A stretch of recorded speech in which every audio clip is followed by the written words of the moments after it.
오늘 말씀을 통해서 주께서 용서하신 것 같이라는 제목으로 함께 은혜 나누기 원합니다. 저는 그리스도인들의 삶들 가운데 용서라는 주제가 얼마나 중요한 주제인지, 또 우리가 신앙생활을 하며 또한 그리고 일상에서 경험하게 되는 것을 봅니다. 가정 안에서 또 부부 사이에 부부가 서로를 용서하지 못해서, 그리고 부모와 자녀 가운데 서로를 이해하지 못하고 용서하지 못하는 그런 가운데 괴로워하는 모습들, 또 화해하지 못하는 그런 깨어진 관계의 아픔들을 우리는 목도하게 됩니다. 더불어 신앙 공동체 안에서도 목회자와 성도, 그리고 성도와 성도 간의 그런 관계 안에서도 그런 용서하지 못하는, 또 용서를 구하지 못하는 그런 아픔들이 있음을 우리는 종종 보게 됩니다. C.S. 루이스는 그의 책 순전한 기독교에서 용서에 대해 이렇게 말합니다.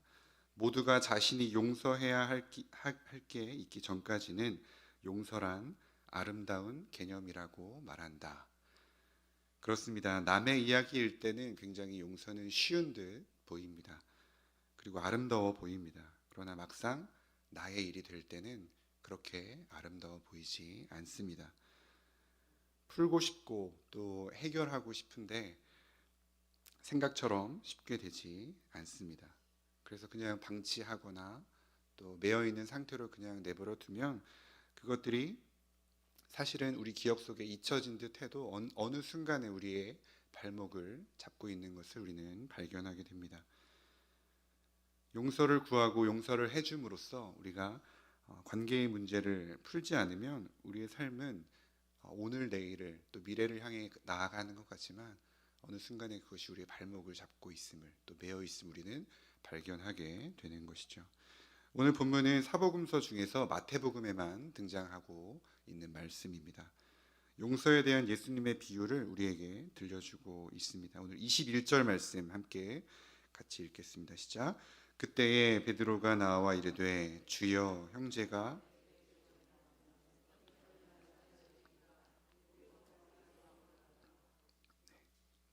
그리고 이 말씀 이후에 예수님은 비유를 통하여 용서하지도 또 용서받지도 못한 이 괴로워하는 하나님의 자유한 백성으로 살아가지 못하는 우리에게 용서에 대해서 이 하나님 나라의 비밀을 우리에게 알려주십니다. 오늘 말씀을 통하여 우리 인생에 풀리지 않는 어쩌면 숙제처럼 남아있는 이 용서에 대한 관계들, 우리가 이 말씀을 통해 용서의 발걸음을 믿음으로 내디딜 수 있는 우리 모두가 되길 말씀으로 축복합니다. 첫 번째로 오늘 말씀은 그리스도인에게 있어서 용서란 포기할 수 없는 가치이자 하나님 나라의 특징이라고 우리에게 말씀합니다. 오늘 본문의 비유는 예수님께 던진 이 베드로의 질문에서부터 시작됩니다. 21절에서 베드로가 주님 앞에 질문하죠. 주여, 형제가 내게 죄를 범하면 우리가 몇 번이나 용서하여 주어야겠습니까? 7번까지 하오리이까? 이렇게 당당하면서 굉장히 이론적인 방향에서 접근하는 것을 또 볼 수 있습니다. 우리 중에도 많은 분들이 공감하시겠지만 용서가 남의 일이 아닌 나의 일이 될 때 그렇게 행복하지 않은 것처럼, 또 베드로의 이 질문처럼 이렇게 자신감 아니면 그냥 이론적으로 접근하는 것만으로는 우리가 용서되지 않는다라는 걸 우리는 잘 알고 있습니다. 똑같은 사람이 지속적으로 같은 잘못을 2번, 3번 이렇게 반복하다 보면 우리는 그것을 굉장히 이해하지 못하는 때가 분명히 있죠. 용서하지 못하는 것이 우리의 솔직한 실체라는 것입니다. 어떻게 보면 지금 베드로의 용서에 대한 이 생각은 굉장히 추상적인 그런 개념으로 아름다운 그런 단어에 머물러 있는 것을 우리는 발견하게 됩니다. 2, 3번도 아닌 이 완전 숫자인 7번에 이렇게 말하는 것을 볼 때 베드로는 지금 용서를 이제 실제가 아닌 굉장히 추상적인 또 자기 자랑의 수단으로 지금 여기고 주님께 질문하고 있는 것입니다. 21절 시작 부분에 보면 그때에 베드로가 나와 이렇게 기록된 것을 보면 15절부터 이미 시작된 예수님의 계속되는 죄와 용서에 대한 가르침 가운데 베드로는 수제자로서 자기의 의를 드러내고자 하는 그런 듯한 질문을 한 것으로 볼 수 있습니다. 그런데 베드로의 이런 질문 앞에 예수님께서는 굉장히 충격적인 또 대답을 하십니다. 22절 말씀입니다. 시작. 예수께서 이르시되 내게 이르노니 7번뿐 아니라 7번을 70번까지라도 할지니라. 아멘. 아마 베드로가 이 대답을 듣는 순간 굉장히 기가 죽었을 것입니다. 자랑하려다가 주님의 답변에 오히려 할 말이 없어지게 된 것이죠. 완전 숫자 7에 다시 완전 숫자인 70을 곱해서 이렇게 표현하십니다. 헬라어의 숫자 표기상 이 말씀은 7번 곱하기 70번 해서 490번을 의미할 수도 있지만 7 더하기 70 이렇게 해서 77번이라고 기록하기도 합니다. 어찌되었든 490번 용서하든 77번 용서하든 지금 주님의 핵심은 무엇이냐면 예수님의 제자에게 있어서 제자된 우리에게 있어서 용서란 이런 숫자 노름이 아니다라는 것이죠. 베드로의 이런 자기 의를 꾸짖으시면서 동시에 용서에 대한 성경적인 가치를 분명히 말씀하고 계신 것입니다. 그리스도인에게 용서란 너가 그 용서를 할 수 있는 그 그릇을 가진 사람이든 아니든 간에 포기할 수 없는 하나님 나라의 가치임을 분명히 우리에게 말씀해 주고 계십니다. 삶의 방식이라는 것이죠. 어떻게 보면 용서하면서 자 이번에 한 번 용서했으니 또 이번에 몇 번 5번 용서했으니 이번에 2번째 몇 번째 이렇게 수를 센다는 것 자체가 분명 하나님 나라의 가치 아니라는 것이죠. 진정한 용서가 아니다라고 말씀하십니다. 베드로에게 더 불가능한 숫자를 지금 이야기하시면서 그만큼 용서란 백성들에게 그리스도인들에게 하나님 나라의 가치임을 결코 포기할 수 없는 것임을 지금 말씀하고 계십니다. 그러면서 오늘 비유가 시작되는데 그 비유의 시작 부분입니다. 23절 말씀 함께 읽겠습니다. 시작. 그러므로 천국은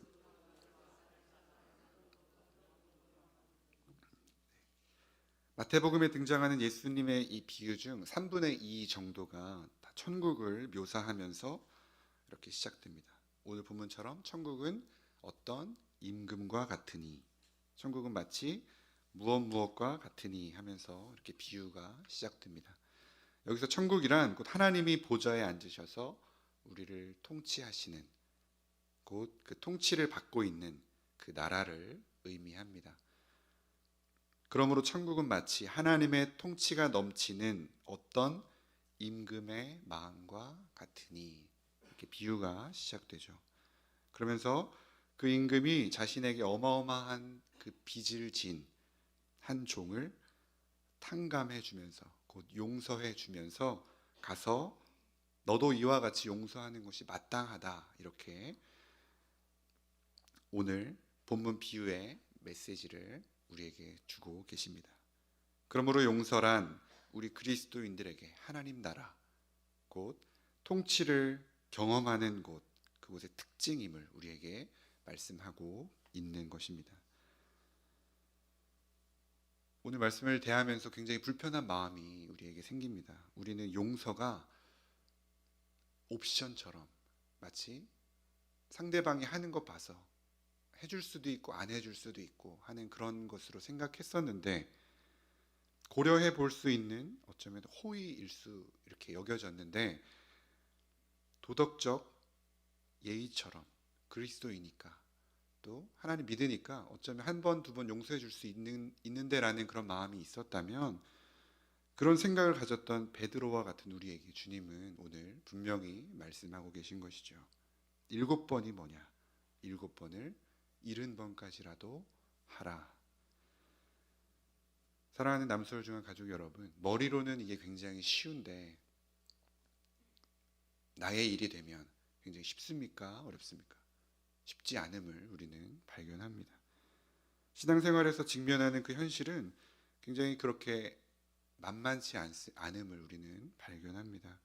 용서하기 힘들어서 이 괴로워하기보다 또 용서 못할 행동을 한 그 사람을 비난하고 또 증오하고 또 우리가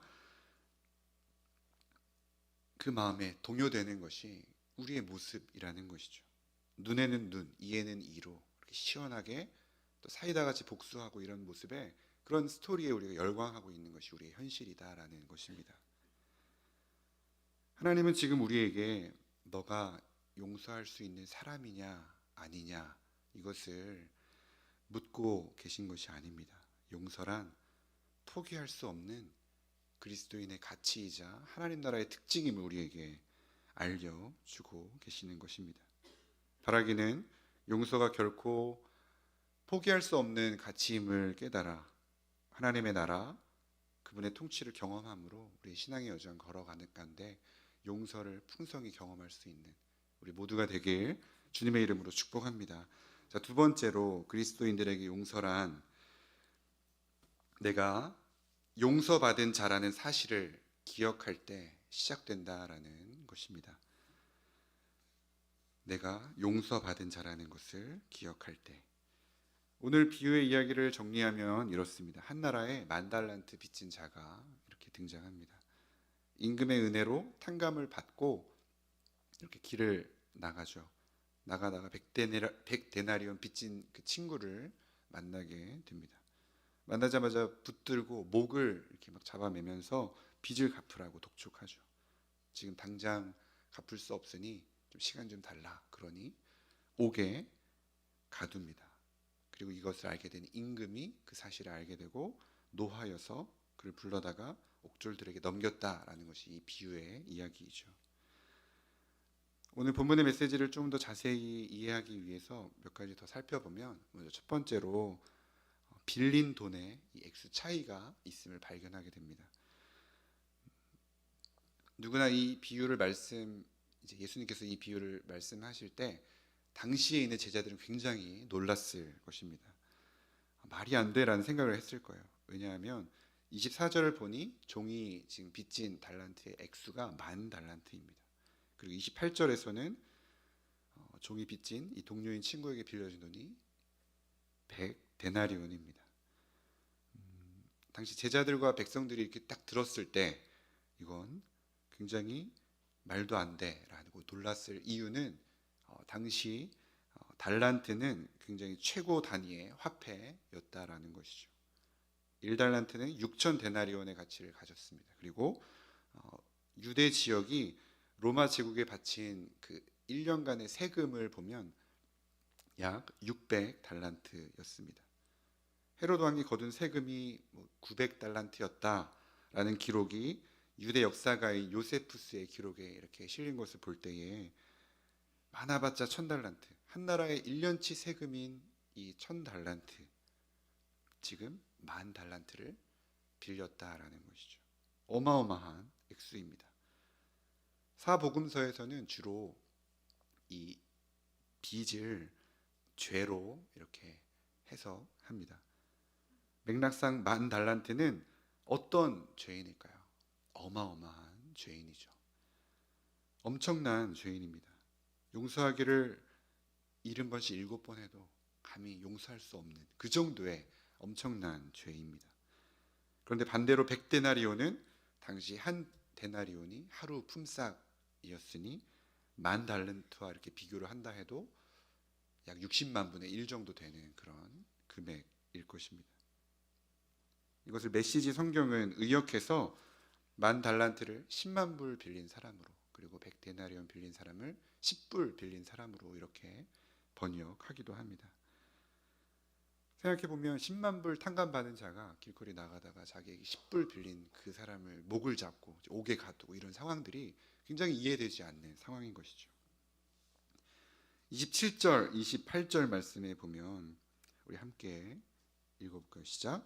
그 종의 주인이 불쌍히 여겨 놓아보내며 그 빚을 탕감하여 주었더니 그 종이 나가서 자기에게 100데나리온 빚진 동료 한 사람을 만나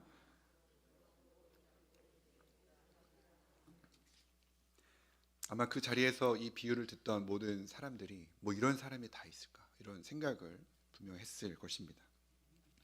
염치가 없어도 상당히 없는 사람이라고 이렇게 생각했을 거예요.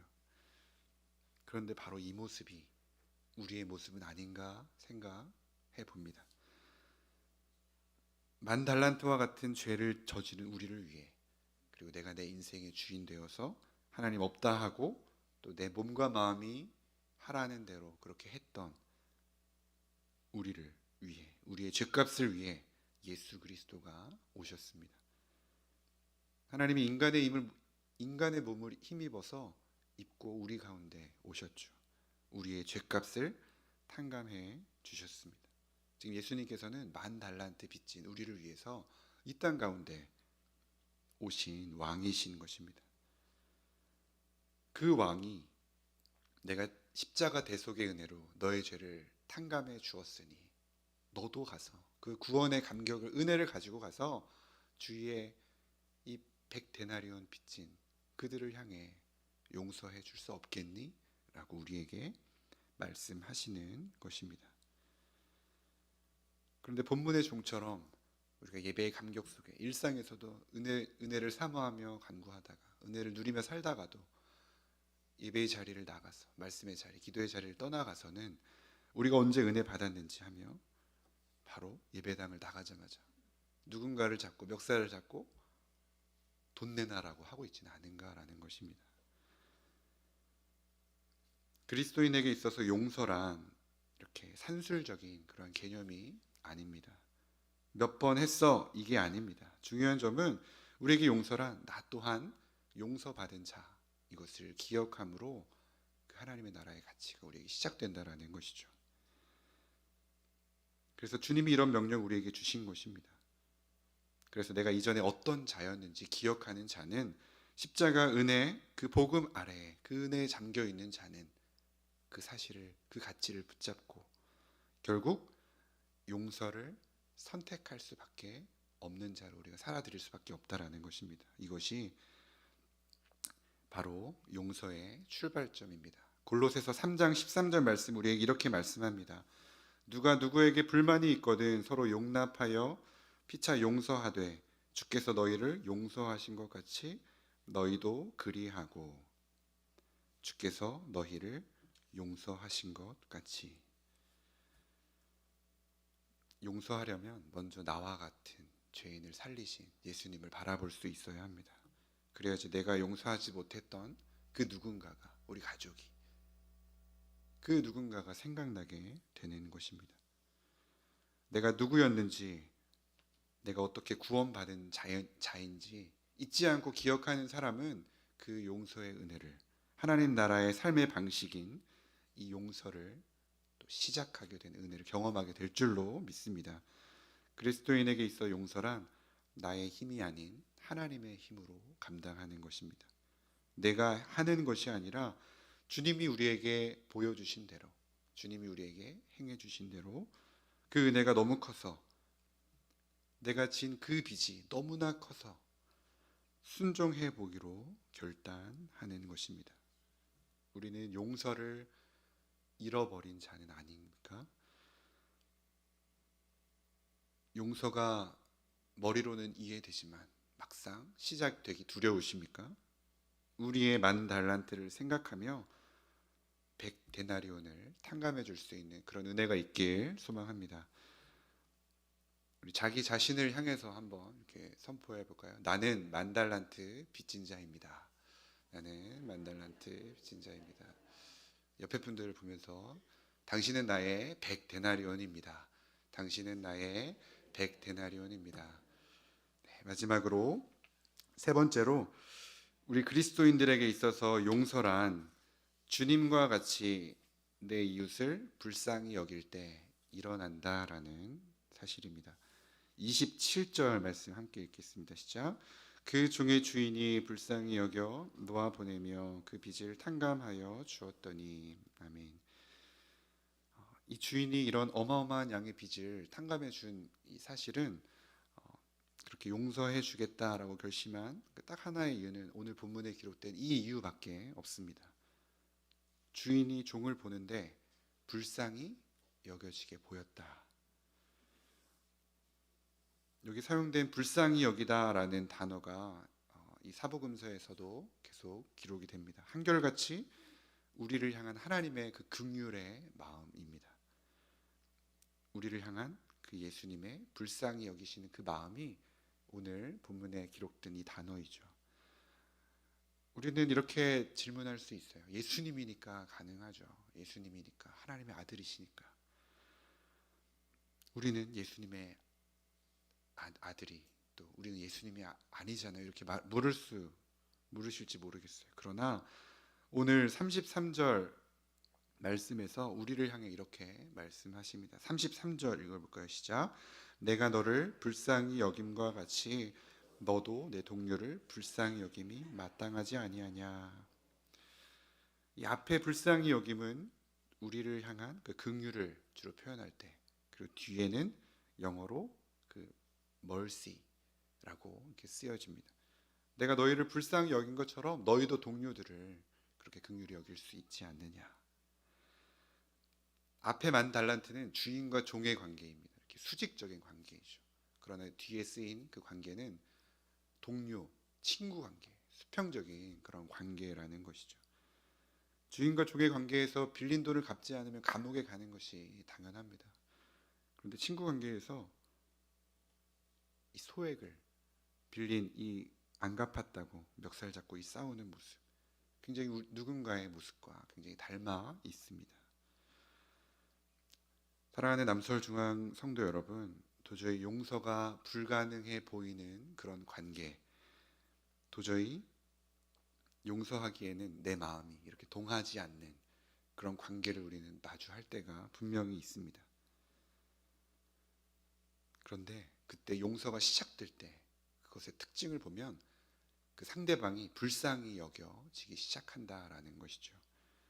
용서가 어디에서부터 시작된다고요? 불쌍히 여기는 데부터 시작된다. 그런데 불쌍히 여겨지지 않는 왼수라고 표현하는 그들이 등장할 때가 있죠. 아무리 봐도 불쌍한 건 나 같은 그런 때가 분명히 있습니다. 저의 경우를 보니 기도가 끊기는 순간 그런 것 같더라고요. 용서해야 할 대상을 향해 기도는커녕 기도할 생각조차 하지 않았던 그때가 분명히 있더라라는 것입니다. 그런데 기도하기 시작하면 주님이 그 영혼을 불쌍히 여길 수 있는 그 마음을 부어 주십니다. 처음부터 기도할 때 주님 용서해 주십시오, 긍휼히 여겨 주십시오, 이렇게 기도가 안 되잖아요, 그렇죠? 그래서 저의 경우를 보더라도 주님 용서할 수 없습니다. 주님 용서할 수 없습니다. 꼴도 보기 싫습니다. 저 사람이 떠나든 제가 떠나든 이렇게 극단적으로 하는 그 기도가 있더라고요. 그런데 단언컨대 기도하는 가운데 어느덧 주님이 우리의 마음을 부드럽게 하셔서, 전에는 저 사람이 불쌍히 여겨졌던 적이 없었지만 어느 순간 불쌍히 여겨지는 때가 보이므로 주님이 부어주시는 그 용서의 은혜가 경험되어질 줄로 믿습니다. 곰곰이 생각해 보면 제 아내도 그 연약한 그 부족한 삶 가운데도 그런 순간이 있었습니다. 용서하기를 꺼렸던 그 상황들을 돌아보니 이분들을 놓고 더 이상 기도하고 있지 않는 저의 모습을 깨닫게 하시더라고요. 기도하기보다 묻어두려고 하고 잊으려 하고 잊은 척하고 진솔한 용서의 기도를 시작함으로 그 영혼을 불쌍히 여기시는 주님의 마음을 힘입는 모두가 되기를 소망합니다. 그리고 내가 구원받은 자, 내가 만달란트 빚진 자임을 깨달음으로 100데나리온을 향한 용서의 발걸음을 우리가 내디딜 수 있는 그 은혜의 역사가 시작되기를 말씀으로 축복합니다. 우리 영상 하나 잠깐 보겠습니다.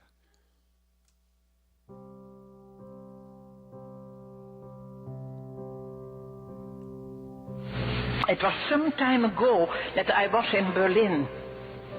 And there came a man to me and said, Mr. Bohm, I am glad to see you. Don't you know me? And suddenly I saw that man that was one of the most cruel overseers in concentration camp. And that man said, I'm now a Christian, I have found the Lord Jesus, I read my Bible and I know that there is forgiveness for all the sins of the whole world, also for my sins. I have forgiveness for the cruelties I have done. But then I have asked God grace for an opportunity that I could ask one of my very victims forgiveness. And Fräulein ten Boom, will you forgive me? And I could not. I remembered the suffering of my dying sister through him. But when I experienced that I could not forgive, suddenly I knew I myself have no forgiveness. But I was not able, I could only hate him. And then I took one of these beautiful texts, one of these boundless resources, Romans 5:5, and thank you, Father, that your love is stronger than my hatred and unforgiveness. That same moment I was free. And I could say, brother, give me your hand. And I shook hands with him. And it was as if I felt God's love stream through my arms. You never touch so the ocean of God's love as that you forgive your enemies. Can you forgive? No. I can't either. But he can. 세계적인 베스트셀러 작가인 또 주는 나의 피난처, 이것의 저자인 네덜란드의 코리 텐 붐의 이야기였습니다. 용서하라는 주님의 음성 앞에 저는 못합니다 라고 이렇게 이야기하죠. 그런데 주님이 다시 그녀의 마음 속에 이렇게 속삭입니다. 나는 너에게 용서할 마음이 있냐고 물어보는 것이 아니다. 용서하라는 나의 명령에 순종하겠느냐고 묻는 것이다. 그 로마서 5장 5절의 말씀을 이렇게 생각나게 해주시면서 우리에게 주신 성령으로 말미암아 하나님의 사랑이 우리 마음에 부은 바 됨이니, 하나님의 사랑을 그 말씀을 통해 생각나게 하시고 자기 언니를 죽인, 그렇게 학대했던 그 원수를 사랑하기로, 또 용서하기로, 또 의지적으로 결단하고 손을 내밀었을 때 말할 수 없는 그 감동이, 하나님의 용서의 은혜가 경험되어졌던 것입니다. 말씀을 마칩니다. 오늘 본문 마지막 35절에 너희가 각각 마음으로 형제를 용서하지 아니하면 나의 하늘 아버지께서도 너희에게 이와 같이 하시리라. 예수 그리스도를 통한 용서를 경험하기를 원하십니까? 주님은 우리에게 용서하라는 나의 명령에 순종하라 물으십니다. 용서를 하고 또 용서를 구함으로 이 땅에서 매인 것들을 풀고 또 하늘에서도 풀리는 그런 삶을 살아감으로 더 이상 그 용서를 덮어두지 않는, 또 잊으려 하는 이 땅에서의 그런 매이는, 묶여있는 삶을 벗어나는, 또 자유케 되는 우리가 되길 소망합니다. 용서는 포기할 수 없는 가치이자 하나님 나라의 특징입니다. 용서는 내가 용서받은 자라는 사실을 기억함으로 시작됩니다. 용서는 내 이웃을 불쌍히 여김으로 시작됩니다. 기도하겠습니다. 시간 함께 합심하여 기도하실 때 결코 포기할 수 없는 그 하나님 나라의 가치를 우리에게 말씀하여 주시는 그 음성을 우리 가슴에 새기길 원합니다. 주님, 내가 용서받은 자임을 내가 먼저 기억하겠습니다. 내 주변에 여전히 풀리지 않는 숙제와도 같은 덮어두었던 오래 골마 터져버린 그 관계들 가운데 기도를 시작함으로 용서의 은혜를 경험하는 우리가 되게 하여 주옵소서. 말씀을 기억하시면서 우리 주님의 이름 한번 찾고 기도하겠습니다. 주여,